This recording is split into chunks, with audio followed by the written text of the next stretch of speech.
Olá, meus queridos! Então, aqui nossa segunda parte da nossa breve história da Inglaterra moderna. Então, lembra que a gente está vendo em tópicos. Se você caiu neste vídeo, eu aconselho a vocês verem o vídeo anterior, a primeira parte, para que fiquemos mais em dia aí, com algumas coisas que eu vou comentar. Perfeito?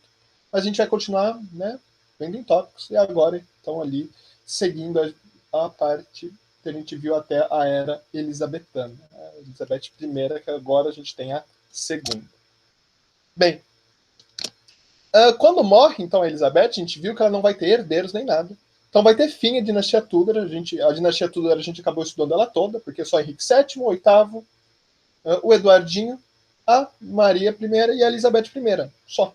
E é interessante que a dinastia Tudor tem um grande simbolismo na Inglaterra. Há séries relatando sobre eles e tudo mais. Mas vai ser relativamente curta. Até porque a gente vai ter vários, mas ali todos com um reinado pequeno ali, né? O Eduardinho e a Maria, por exemplo. Mas, então aí vão ter que achar um outro parente para ocupar o trono. E quem vão achar o mais próximo? Então, era um primo distante que era rei da Escócia. E a Escócia e a Inglaterra já tinham diversas desavenças. Eles não eram os melhores amigos do mundo. Mas falaram, bem, é isso aí, né? A gente tem que achar o parente mais próximo, e a gente achou, que é o Jaime VI da Escócia, né? O James VI. Então, ele vai ser coroado rei como Jaime VI da Escócia e primeiro da Inglaterra. Então a gente vai ter essa denominação aí mais diferenciada, que é 6 e 1, né? Olha que, ou 1 e 6, aí depende aí ao gosto do freguês. Para vocês terem uma noção que isso não é algo tão maluco assim, aqui no Brasil tivemos isso mesmo. O Dom Pedro I, que vai proclamar a nossa independência, ele vai ser conhecido, em geral, na historiografia como Dom Pedro I e Dom Pedro IV, porque ele é primeiro do Brasil e quarto de Portugal. Dom Pedro I depois abdica, assume um tempo a coroa portuguesa para... Né, antes mesmo ele assume com a morte do pai, mas ele abdica em nome da filha, mas aí depois ele vai ajudar a filha na guerra civil e tudo mais. Então não é algo tão... é algo extremamente comum, essas uniões pessoais que a gente chama. Os estados não estão juntos, né? Escócia e Inglaterra não é uma coisa só, a gente vai ter Escócia e Inglaterra, mas é uma união pessoal, porque eles compartilham do mesmo monarca. Perfeito? Então, a Escócia era protestante, uma coisa a menos, né? Porque a gente vai ver que a Inglaterra vai ter muito problema com católicos. Só que não era anglicana, era a presbiteriana, que é muito mais calvinista, algo muito mais radical. A gente vai ver que vai ter diversas discussões que a anglicana ainda era muito próxima da católica, até pelo formato que ela se criou, né? De ser criado simplesmente para, basicamente, não vamos falar simplesmente, mas basicamente, para anular o casamento do seu Henrique. Né? Bem, no, na, no reinado do Jaiminho, então a gente vai ter o início da colonização britânica na América, então ali as 13 colônias que vai dar início aos Estados Unidos vão ser, então, conquistadas nesse reinado. Né? Então, ali, seguindo ali todo aquele desenvolvimento que foi possível com a Elizabeth, agora com os James. Só que, obviamente, que devido a diversas diferenças entre Inglaterra e Escócia, ele vai enfrentar grandes desafios, principalmente com o parlamento inglês. O parlamento escocês gostava muito do James. E a gente vai ter, por exemplo, a conspiração da pólvora, que vão tentar explodir o parlamento, que é a figura do Guy Fawkes, que, para quem não lembra, é a figura do V de Vingança, aquele do bigodinho e tudo mais, né? Remember, remember the 5th of November. Então, essa figura aí do Guy Fawkes vem dessa época aí. Então, olha que interessante. Só, né, não sei se eu salientei, mas salientando, essa dinastia, então, é os Stuart, né, a família Stuart, que já governava há um tempo a Escócia. E tudo bem, foi aí, ele teve problema com o parlamento, mas foi tocando do jeito que dava. E foi até que a gente viu aí, em alguns aspectos interessantes. E depois, com a morte do Jaiminho, assumiu o filho, o Carlos I, que ele sim vai entrar em grandes conflitos com o parlamento inglês. Ele vai entrar em grandes, o parlamento inglês vai odiar o Carlinhos, principalmente porque a gente vai ver que há diversas coisas. Primeiro, que ele vai se casar com uma católica. Ele não era católico, mas a esposa era. E já era o suficiente, então, né, para ele ser, então, uma aberração do mal. Então, a Inglaterra já com essa grande aversão ao catolicismo, Ele vai lá e casa com uma católica, já com problemas com o parlamento, então, nossa senhora, parecida. E, né, dessas desavenças, ele vai tentar, as desavenças vão vir principalmente porque ele vai querer aumentar o seu poder, ele vai começar a discutir a Magna Carta, porque a Escócia não tinha Magna Carta, né, limitando os poderes reais. Então ele só vai tentar trazer a experiência que ele tem na Escócia para a Inglaterra. E não vai dar muito certo. E vai originar uma guerra civil, que a gente vai poder conhecer, a gente vai ouvir, vocês podem encontrar como Guerra Civil Inglesa, Revolução Inglesa ou Revolução Puritana. Então vão ser os 3 nomes aí dessa guerra civil. Que, em geral, vai ser um conflito entre as forças do parlamento, né, então as fiéis ao parlamento inglês, contra as realistas, então os fiéis ao rei. O parlamento era guiado pelos puritanos. O que eram os puritanos? Os puritanos eram protestantes, só que eles não eram anglicanos, eles eram muito mais radicais, eles eram muito mais próximos do calvinismo, até pela crítica que eu já comentei, que falavam que o anglicanismo era muito próximo da Igreja Católica, não era uma grande revolução, não era um grande protesto. Então eles vão ser essas figuras, os puritanos. E esses puritanos vão ser liderados, né, pela figura do Oliver Cromwell. O Oliver você também pode encontrar como Olivério, mas eu acho mais complicado. Mas o Oliver Cromwell, que vai vencer a Guerra Civil e vai mandar matar o monarca, né, o rei Carlos I. Então a gente vê que a Revolução Inglesa, para que a gente já sabe aí da Revolução Francesa, onde caem as cabeças tudo, não está muito longe. Né? A gente vai ter aí, obviamente que ela não vai ser tão forte quanto, vai ser muito menos popular. Então, aqui uma figura, né, do Jaime I, ou VI, e do Carlos. Reparem, né, o sapato do Carluxo, que coisa, né, bonita toda e toda, né? Isso aí montada aí na moda. E aqui um quadro representando, né, a morte do Carlos. Então, olhem só que interessante. Então, não só na França que se perdem a cabeça, obviamente, com muito menos estilo, aqui o machadinho, não a guilhotina, e tudo mais, mas tem essa semelhança e tudo mais. Vai ter muitos aspectos muito iguais à Revolução Francesa, ou muito anterior, né, mais de 100 anos antes da Revolução Francesa, menos violento em diversos aspectos, mesmo culminando numa guerra civil e na morte do rei, mas até por não ter um aspecto tão popular e tão radical assim. E aqui a figura do Oliver Cromwell, perfeito? E a gente vai ter um interlúdio, então, que olha que interessante. A gente, mais uma vez, a gente discute que a gente associa a figura da Inglaterra com a monarquia, né, o rei e a rainha. E durante esse tempo, pós-guerra civil, a gente vai ter, então, a comunidade e o protetorado, que vai ser a república inglesa. Olhem só que coisa interessante. A Inglaterra, durante um curto período, vai ser uma república. Totalmente diferente dos dias atuais. Não tinha a figura de presidente e tudo mais. Bem, na época da comunidade, aí a gente não precisa saber diferenciar muito, é só saber que vai ter esse interlúdio aí, que em geral, se você chamar tudo de comunidade, é aceito, ou protetorado também, tudo bem. É só saber que ele teve um momento que o rei não existia rei. Né? Toda a dinastia Tudor vai fugir da Inglaterra. Que durante a comunidade, então, quem exercia o poder eram os parlamentos dos 3, né? A gente já vai ter a união pessoal entre a Escócia, a Inglaterra e a Irlanda, que foi dominada pela Inglaterra. Então, os parlamentos que dominavam, né? Então, durante a época da comunidade. Depois vai evoluir para o protetorado, que aí quem vai exercer o poder é um Lorde Protetor, que seria uma ideia de um presidente. Né? Então, por isso o protetorado, então o Lorde Protetor. E quem vai assumir isso, esse cargo vitalício até a morte, vai ser o Oliver Cromwell, que vai governar de maneira absoluta, tal qual o monarca. E até a gente vê aí a familiaridade com a ideia de rei. Então, né, um cargo vitalício, proteger e tudo mais, né? Então ele só vai seguir o que ele conhece aí de exercer poder, que é através aí do absolutismo. E nisso, nessa revolução tudo, nessa criação toda, vamos ter então a ascensão plena da burguesia. Então a burguesia ali vai conseguir então realmente ascender frente à nobreza neste momento. Ela vai se consolidar, grandes comércios vão ser então da burguesia. Então a revolução puritana também é uma das revoluções burguesas. E o Cromwell vai governar até a sua morte, em 58, como um monarca. E para falar ainda que é muito que nem a monarquia, quem assume depois do Oliver é o seu filho, o Ricardo, ou Richard, né? Só que ele não vai ter, né, ele não teve preparo, ele não vai conseguir deter o poder absolutamente como pai. Então ele vai ficar um aninho só.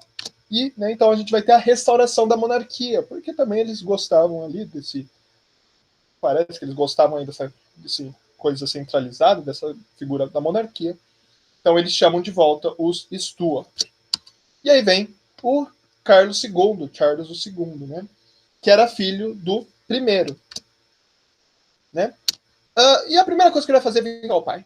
Ele vai estar putaço, ele falou, mataram meu pai na sacanagem, e eu vou vingar o pai. E ele vai mandar enforcar o Oliver Cromwell. Para um bom entendedor, para quem está prestando atenção bem nessa aula, se a gente voltar um pouquinho, o Oliver morreu antes da restauração. Então como que o Carlos enforcou o Oliver? Aí que tá. O Oliver já estava morto. Mas isso não vai ser um problema. Vão desenterrar o corpo do Oliver e vão enforcar em praça pública ali para vingar. Então vocês veem aí que eles vão cortar a cabeça também do Oliver, mas ele já estava morto. Então eu acredito que ele não achou de todo ruim. Mas a gente vê aí que essa parte da vingança. Porém, ele vai ter todo esse sentimento de revolta contra o que aconteceu, mas vai ser só isso. Ele não vai tentar fazer, ele vai tentar ser mais ameno, para que ele também não perca a cabeça. Ele vingou o pai, mas ali ele vai tentar ser pianinho para não ter nenhum problema. E ele também não vai deixar herdeiros. Então, olha só quanta gente aí não deixou de herdeiro.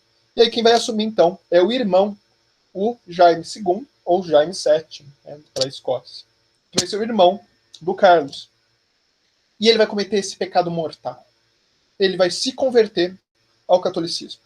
Ele vai virar católico. E a gente já viu quanta coisa aconteceu só por... Né, lembrar que o Carlos só por ter casado com uma católica. Agora imaginem o Jaime, que vai se tornar católico. Então ele vai falar, ele além de ser pró-católico, vai ser pró-francês. A França ainda é, né, uma grande figura católica. Lembra ali que para o Henrique lá assumir, para dar início à dinastia de Bourbon, ele deixa de ser protestante e vira católico. É o caso contrário, né? Que aí ele fala Paris bem vale uma missa. Então aqui ele vai ser considerado, então, ali os piores inimigos da Inglaterra, o catolicismo e a França. E aí vão começar a falar que ele tinha pretensões absolutas. Né?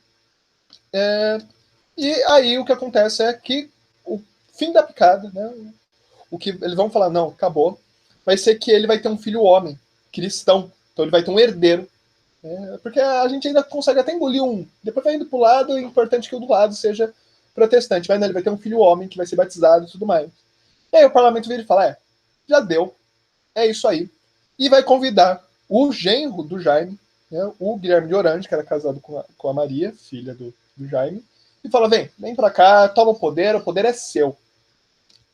Então, né, a gente vai ter a Revolução Gloriosa, que é o Guilherme vai falar, tá bom, já que insiste, né, ele era príncipe de Orange ali, tinha diversas, né, partes reais ali com uma união pessoal, mas então ele e a esposa, como figura protestante, né, ali a região de Orange muito protestante, então então escolheram o Guilherme por isso, né, por ser protestante. E a gente vai ter a Revolução Gloriosa, que vai ter esse nome principalmente porque, como Jaime foge, ele descobre que estão vindo as tropas, ele fala, não vou tentar fazer nada, eu já vi no que vai dar essa história, eu vou me mandar ver. E foge. Né? Então não há o derramamento de sangue. Acontece a Revolução sem ninguém morrer. Né? E aí vai então assumir o trono o Guilherme e sua esposa, a Maria, porque na verdade a Maria, sim, era herdeira ao trono, e o Guilherme era casado. Então a gente vai ter aqui esse caso sui generis, esse caso diferenciado, onde a gente vai ter dois monarcas ao mesmo tempo. Né? Então eles vão correinar, podemos comentar. Né? Então ali como, né, o William III, né, o William é a versão inglesa de Guilherme, e Maria II, né? Então, e mais uma figura feminina muito forte, que também vão fazer o favor de não ter herdeiros. Então aqui, né, o Carlos II, reparem aqui o bigodinho bonitinho, bem feito, e depois o Jaime II aí, que vai cometer o pecado de ser cristão, católico, né, desculpa. Bem, Então, olha que interessante, a Revolução Gloriosa vai dar muitas reflexões de discussões. Ela vai botar, enfim, mesmo a monarquia absoluta inglesa, né? Principalmente porque o parlamento que escolheu o monarca. Então, a partir daí, a gente vai começar a ter uma monarquia que a gente chama hoje de monarquia constitucional, que vai ser o modelo de um Estado liberal burguês. Então, mais uma vez, aí a vitória das ideias burguesas frente ao antigo regime. Lembrar que a gente vai ter no antigo regime muito esses embates entre a visão, né, burguesa e a visão aristocrática. E a partir daí, né, a partir da Revolução Gloriosa, a figura real na Inglaterra começa a perder poder, até que chega atualmente onde o rei reina, mas não governa. Tem rei, mas uma figura, né, que a gente vai ter então a figura de chefe de Estado e não de governo. Ela não comanda ali. A rainha da Inglaterra não comanda a Inglaterra de fato. E a gente também tem essa importância do parlamento responsável pela escolha do monarca. Há algumas discussões filosóficas muito interessantes, como, por exemplo, que a gente vai ter a negação, finalmente, da ideia de herdeiro ali, né, da parte divina, porque a gente ia lá que o herdeiro, o filho mais velho, então era porque Deus quis que fosse essa pessoa que assumisse, então Deus escolheu bonitinho. E a gente tem o quê? Que a gente vai ter a figura ali do herdeiro, né, o filho do Jaime, que por acaso também chamava Jaime, que vai ser o príncipe de Gales, que é o herdeiro da Inglaterra, vai estar vivo e não vai assumir. Então a gente tem essa discussão filosófica dessa quebra desse pensamento religioso, que mesmo que ele vá ser seguido depois fielmente, depois, né, da Revolução Gloriosa, neste momento ele não é. Então a gente tem um embate dessa né, de usarem a desculpa de que o monarca era todo tal devido à escolha divina. Então a gente já tem um pouco dessa quebra dessa imagem que vai ser muito importante. E neste momento também, com a Revolução Gloriosa, o parlamento começa a se formar muito mais próximo do nosso parlamento atual e vai, né, culminar simplesmente na Inglaterra que hoje conhecemos. Então olha só que interessante. Então a gente vai ter aí como figuras principais todos esses momentos. Morre a Maria, o Guilherme continua reinando mais um tempo, depois morre também, e vai assumir uma outra irmã deles, que é a Ana, também filha do Jaiminho, né? E a Ana vai ser importante porque ela vai fazer algumas coisas muito, né, para pontuais muito interessantes. Primeiro, o Tratado da União, que até então a gente tinha uma união pessoal, né? Os estados não estavam unidos. E com a Ana, né, a gente vai ter então o Reino Unido da Grã-Bretanha e Irlanda. Ela que vai realmente criar o Reino Unido, que a gente chama hoje, né? O Reino Unido que a gente chama é devido a esse Tratado da União. Então a Rainha Ana que vai realmente falar, não é só pessoal, é político, agora é uma coisa só, é uma coisa tudo mais centralizada. Vai fazer um decreto que vai excluir todos os católicos da sucessão ao trono britânico. Então, né, os Stuart nunca mais vão poder assumir, porque principalmente a linhagem do James, né, por ser católico. Então ela vai excluir todo mundo. Né, por isso que aí vão ter que, depois que ela morre, né, que também não vai deixar herdeiro, vai assumir um primo muito distante, porque tinha parentes mais próximos. Só que devido a esse decreto vão ser excluídos por serem católicos e vão assumir, né, então, o primeiro parente mais próximo protestante, que vai ser o Jorge I de Hanover, que não cabe a gente discutir muito sobre as figuras, né, desse momento. O que é interessante só ver é que os Hanover, né, ao pé da letra, é a casa real atual. Ela muda de nome, depois com a Rainha Vitória, porque a Rainha Vitória, por ser mulher e terá herdeiros, ela vai ter que ter o sobrenome do marido, que era Saxe-Coburgo, e aí, devido ao nome extremamente alemão, durante a Primeira Guerra eles criam um nome fantasia, que é o Windsor atual. Então, ao pé da letra, todo mundo aí é Hanover, né? Muito mais essa linhagem reta, bonitona. Perfeito? Então aqui, né, a figura dos dois, o Guilherme de Orange e a Maria II, e a figura da Rainha Ana, que também é uma figura muito importante. A gente vai ter todas essas figuras femininas que a gente...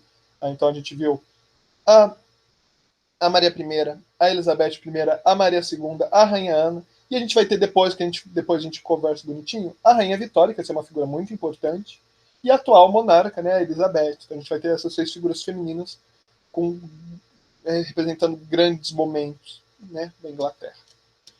E para finalizar, então, esses nossos tópicos, que a gente conseguiu, então, ver tentando delinear mais ou menos a formação atual da Inglaterra, precisamos falar então da Revolução Industrial, que vai ter origem ali. Então, por que vai ter origem na Inglaterra? Bem, o Reino Unido vai ser o pioneiro no processo, a Revolução Industrial começa lá, né, na Inglaterra, devido principalmente a diversas políticas econômicas liberais, devido à ascensão da burguesia completa, né, a burguesia não só ascende, mas ela toma o seu lugar. A Inglaterra vai ter grandes reservas de carvão e ferro, que vão ser os materiais essenciais nesse primeiro momento. É o carvão como combustível, o ferro para construir as coisas. E uma grande concentração populacional. Então, ali para quem trabalhasse no que vão criar as primeiras fábricas. Né? Então, a Revolução Industrial, a gente já foi discutido isso um pouco em geografia, que vai ser então as mudanças no modelo de produção com o advento das máquinas. A gente vai começar a produzir muito mais em muito menor tempo, né? Que vai ter origem ali ao começo, né, do final do século XVIII. Então ali 1760, 1780, que aí não está a primeira Revolução Industrial, vai ser basicamente focada ali na Inglaterra, né, que vai ser o uso do carvão em máquinas a vapor, né, e indústrias de tecido. Perfeito? Então, e lembrar que isso vai ser no primeiro momento só mesmo no Reino Unido. E diversas relações sociais britânicas vão ser moldadas devido à Revolução Industrial. Tanto que diversas teorias, né, a sociologia mesmo vai surgir muito forte, né, como figuras como Durkheim, o Marx, né, que vão surgir então na Inglaterra. Não só eles, mas muitos outros, devido a estudar essas relações que vão se originar da Revolução Industrial. Perfeito? Então, só recapitulando, né, tudo que a gente viu aí, tentar construir a Inglaterra, principalmente a gente vai ter, então, a Magna Carta, que já vai quebrar o absolutismo lá em 1200.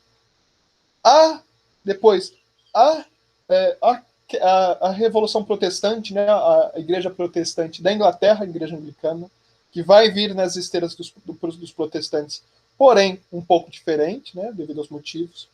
Vamos ter a Revolução Puritana, que aí o parlamento, né, e a burguesia acende de vez, né, a Revolução Puritana também como Revolução Inglesa.